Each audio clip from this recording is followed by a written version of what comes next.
Hi everyone, welcome back. അപ്പോൾ ഇന്നത്തെ നമ്മളുടെ വീഡിയോ എന്ന് പറയുന്നത് സ്ലിപ്പ് നോട്ടാണ്. ഈ സ്ലിപ്പ് നോട്ട് എന്ന് പറയുന്നത് നമ്മൾ ചെയിൻ സ്റ്റിച്ച് ചെയ്യുമ്പോൾ അതിൻ്റെ ഫസ്റ്റ് ലൂപ്പാണ്. അപ്പോൾ ഇത് നമ്മൾ എന്തായാലും ഒരു ക്രോഷോ ബിഗിനേഴ്സ് ആയിട്ടുള്ളവർ അറിഞ്ഞിരിക്കേണ്ട ഒരു സ്റ്റിച്ചാണ്. അപ്പോൾ ഇതിൽ ഞാൻ യൂസ് ചെയ്യുന്നത് കോട്ടൺ യാണും ഒരു 4mm ക്രോഷോ ഹുക്കുമാണ്. അപ്പോൾ നിങ്ങളുടെ കയ്യിൽ അവൈലബിൾ ആയിട്ടുള്ളൊരു യാണും ഹുക്കും നിങ്ങൾക്ക് യൂസ് ചെയ്ത് പ്രാക്ടീസ് ചെയ്യാവുന്നതാണ്. അപ്പോൾ നമുക്ക് ഫസ്റ്റ് മെത്തേഡ് നോക്കാം. ടെയിൽ എൻഡ് കുറച്ച് ലീവ് ചെയ്തതിന് ശേഷം നമ്മളുടെ പോയിൻറ്റിങ് ഫിംഗറിലൂടെ 2 times ഒന്ന് റാപ്പ് ചെയ്യുക. എന്നിട്ട് ആ ഫസ്റ്റ് ത്രെഡ് നമ്മൾ സെക്കൻഡ് ത്രെഡിലേക്ക് ഒന്ന് ഇതേപോലെ ക്രോസ് ചെയ്ത് കൊടുക്കുക. എന്നിട്ട് സെക്കൻഡ് ത്രെഡ് ഒന്ന് നമ്മൾ വിരലിൻ്റെ അറ്റത്ത് കൂടെ താഴേക്കൊന്ന് ഇടുക. എന്നിട്ടൊന്ന് ടൈറ്റൻ ചെയ്ത് കഴിയുമ്പോൾ നമുക്ക് ഒരു ലൂപ്പ് ഫോം ആവുന്നത് കാണുമ്പോൾ നിങ്ങൾക്ക് കുറച്ച് ടഫായിട്ട് തോന്നും, പക്ഷേ നിങ്ങൾ പ്രാക്ടീസ് ചെയ്ത് കഴിയുമ്പോൾ വളരെ ഈസി ആയിരിക്കും. അപ്പോൾ നമുക്ക് ഒന്നും കൂടെ അത് ചെയ്ത് നോക്കാം. ടെയിലിൻ്റെ കുറച്ച് ലീവ് ചെയ്യുക. എന്നിട്ട് നമ്മളുടെ പോയിൻറ്റിങ് ഫിംഗറിലൂടെ തന്നെ 2 times ഒന്ന് ട്വിസ്റ്റ് ചെയ്യുക. ആ ബാക്കി വരുന്ന യാൺ നമ്മുടെ കയ്യിലൊരു സപ്പോർട്ട് കൊടുക്കുക. എന്നിട്ട് ആ വരുന്ന ഫസ്റ്റ് ത്രെഡ് സെക്കൻഡിലേക്ക് ഒന്ന് ക്രോസ് ചെയ്യുക. വീണ്ടും വരുന്ന ഫസ്റ്റ് ത്രെഡ് നമ്മളുടെ വിരലറ്റത്ത് കൂടെ താഴേക്ക് ഒന്ന് വെക്കുക. എന്നിട്ട് പതുക്കെ നമ്മുടെ യാണൊന്ന് വലിച്ചു കഴിയുമ്പോൾ അത് ടൈറ്റ് ആയിരിക്കും. അപ്പോൾ നമുക്ക് കാണാം ഒരു ലൂപ്പ് ഫോം ആവുന്നത്. ലൂപ്പിനിടയിലുള്ള സ്പേസിങ് കറക്റ്റാക്കാൻ വേണ്ടി വർക്കിംഗ് യാണൊന്ന് ജസ്റ്റ് ഒന്ന് വലിച്ചു കൊടുത്താൽ മതി. അപ്പോൾ നമുക്ക് അതിൻ്റെ സ്പേസ് കറക്റ്റ് ചെയ്യാം. കംപ്ലീറ്റ് ആയിട്ട് വലിച്ചു കഴിഞ്ഞാൽ അത് കംപ്ലീറ്റ് ആയിട്ട് തന്നെ റിലീസ് ആവും. നിങ്ങൾക്ക് റീസ്റ്റാർട്ട് ചെയ്ത് ഒന്നും കൂടെ ചെയ്യാം. ഇനി നമുക്ക് സെക്കൻഡ് മെത്തേഡ് നോക്കാം. നേരത്തെ പോലെ തന്നെ ടെയിൽ എൻഡ് ഒന്ന് കുറച്ച് ലീവ് ചെയ്യുക. എന്നിട്ട് ബാക്കിയുള്ള വർക്കിംഗ് യാൺ ഇതേപോലെ ഒന്ന് റൗണ്ട് ചെയ്യുക. ആ ബാലൻസ് ഞാൻ ഹോൾഡ് ചെയ്തിരിക്കുന്ന യാൺ താഴെയിലൂടെ ഒന്ന് പതുക്കെ ഉള്ളിലേക്ക് വെച്ച് ആ മേളിലേക്കൊന്ന് വലിച്ചെടുക്കുക. അതൊന്ന് അത്യാവശ്യം നന്നായിട്ട് വലിച്ചെടുക്കുമ്പോൾ നിങ്ങൾക്കൊരു ലൂപ്പ് ഫോം ആവുന്നത് കാണാം. ഇത് ഞാനൊരു സ്ലോ മോഷനിലാണ് എടുത്തിരിക്കുന്നത്, നിങ്ങൾക്ക് കുറച്ചും കൂടെ ക്ലാരിറ്റി കിട്ടാൻ വേണ്ടിയിട്ട്.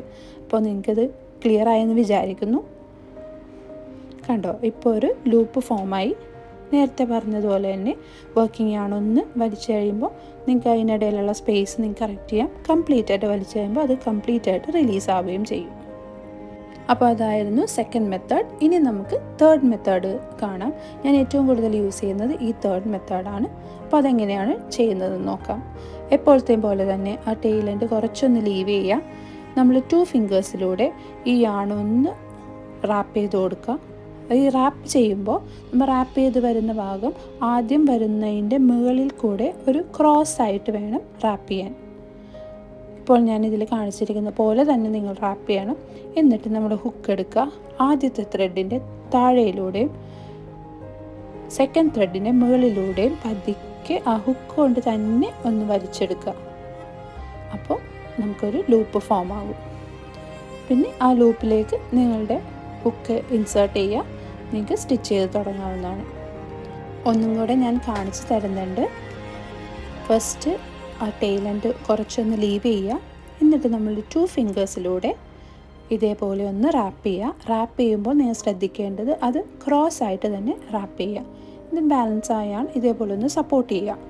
അതിനുശേഷം നമ്മൾ ഹുക്ക് എടുക്കുക. ഫസ്റ്റ് ത്രെഡിൻ്റെ താഴെയിലൂടെയും സെക്കൻഡ് ത്രെഡിൻ്റെ മുകളിലൂടെയും ആ ഹുക്ക് ഒന്ന് പതുക്കെ ഇങ്ങനെ വലിച്ചെടുത്ത് കഴിഞ്ഞാൽ നിങ്ങൾ 2 ഫിംഗേഴ്സ് റിലീസ് ചെയ്ത് കൊടുക്കുക. അപ്പോൾ ഓട്ടോമാറ്റിക്കലി നിങ്ങൾക്കൊരു ലൂപ്പ് ഫോമായി കിട്ടും.